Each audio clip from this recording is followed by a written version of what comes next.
So inevitably, everything needs to start off with an idea. And so to be approached by Opera, for instance, to write about communication or phone, an idea usually involves having a question and an answer. And then if you put a different context into it, the question seems to change and the answer seems to change. Everything you do should sort of tell your story. What are the surprises? You know, what are the millions and millions calls that happen every split second around the world, and what that voice can do to us, what that voice can say. That voice can unleash a war, or it can make people fall in love. That spirit that comes from one heart over to the other heart, that's exactly what these phones are doing these days. They connect us. So once you got that, once you got some idea of a tune, you want to start thinking about how you're going to color it all in.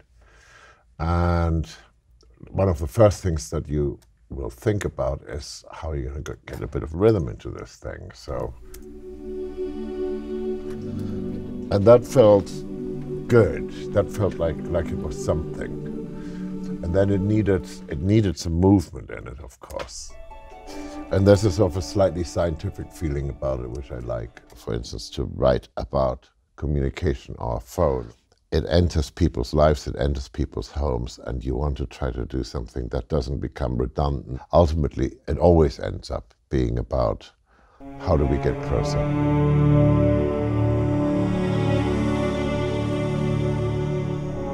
Then you just build it. A ringtone to be something which is beautiful and is a call that instantly makes you realize that you're not alone in the world, that there's another person, that there's a connection to be made, that there's an adventure to be had, that there's something is going to change your life when you lift up the phone. You, the audience, you, the user, you, the person who lifts up the phone at that moment in time, you're completing the piece of music.